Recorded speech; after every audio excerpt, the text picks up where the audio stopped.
Greetings from Sweden. My name is Ebba Janelsson. I'm a professor in innovation in open online learning, and I'm also in the ICDE Executive Committee and the ICDE Ambassador for the Global Advocacy of OER. And I chair the ICDE OER Advocacy Committee as well. In addition, I'm in the ICDE Quality Network Work Europe. Furthermore, I'm the Vice President of the Swedish Association for Distance Education. I want to draw your attention to leadership and the importance of leadership according to the UNESCO OER recommendation for the upcoming ICDE President Forum in 2020. When ICDE President Forum will take place on 25th of November 2020, it will be exactly a year since the United Nations Education, Scientific and Cultural Organization UNESCO OER recommendation was adopted. That was the 25th of November 2019. It was an important moment and marked a historical milestone for open education efforts around the world.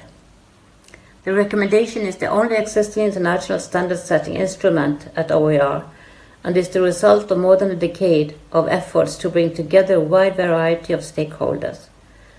As the official tool of UNESCO, the document provides national governments with political support and a list of recommendations to support open education in their countries.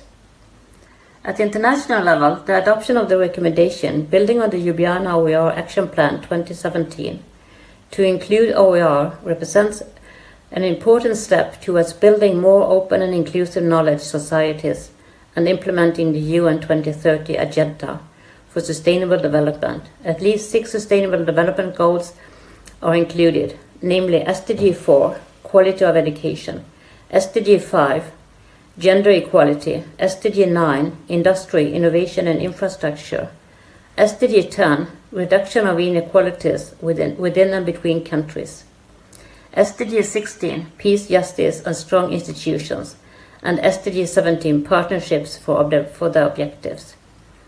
During the President Forum on 25th of November 2020, the ICDE will present its new strategy plan 2021 to 2024.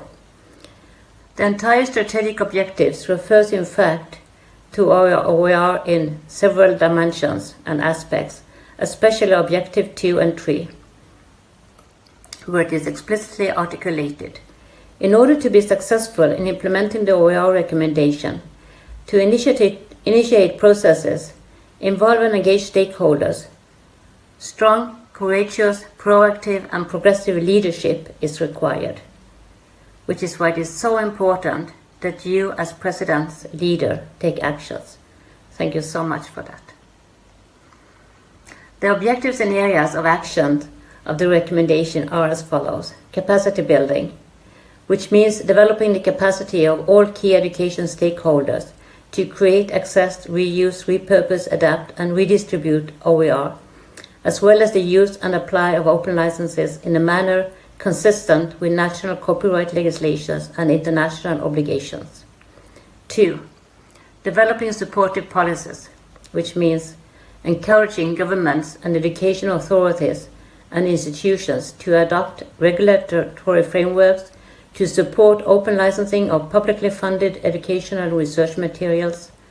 Develop strategies to enable the use and adaptation of OER in support of high-quality, inclusive education and lifelong learning for all, supported by relevant research in the area. 3. Effective, inclusive and equitable access to quality OER, supporting the adoption of strategies and programs, including through relevant technology solutions that ensure OER in any medium and share in open formats and standards to maximize equitable access, co-creation, curation, and searchability, including for those who are from vulnerable groups and persons with disabilities. 4. Nurturing the creation of sustainability models for OER. That means supporting and encouraging the creation of sustainability models of OER at national, regional, and institutional levels, and the planning and pilot testing of new sustainable forms of education and learning. 5. Fostering and facilitating international cooperation, supporting international cooperation between stakeholders to minimize unnecessary duplication in OER, in OER development, investment, and to develop a global pool of culturally diverse, locally relevant, gender-sensitive, accessible educational materials in multiple languages and formats. In addition, the recommendation includes monitoring and evaluation, and that means that everything from now on, or from last year in 2019, has to be related to this OER recommendations. So members were encouraged to adopt the present OER recommendation, apply the provisions of this OER recommendation by taking appropriate steps, including whatever legislative or other measures may be required, in conformity with the constitutional practice and governing structure of each state, to give effect with their jurisdictions to the principles of the recommendation. Bring the OER recommendation to the attention of the authorities and bodies responsible for learning, education and research, and consult relevant stakeholders concerned with learning and education. Report to it at such dates and in such manner as shall be determined on the action taken in pursuances of these recommendations.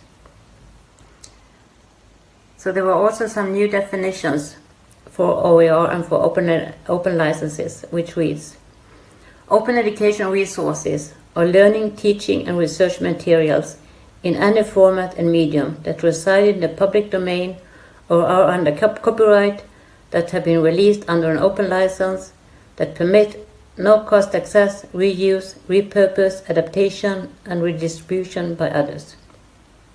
Open license refers to a license that respects the intellectual property rights of the copyright owner and provides permission granting the public the right to access, reuse, repurpose, adapt, and redistribute educational materials.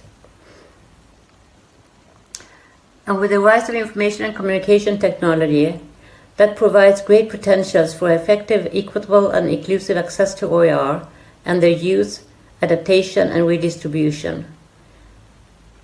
They can open possibilities for OER to be accessible anytime and anywhere with any device for everyone, including individuals with disabilities and individuals coming from marginalized and disadvantaged groups.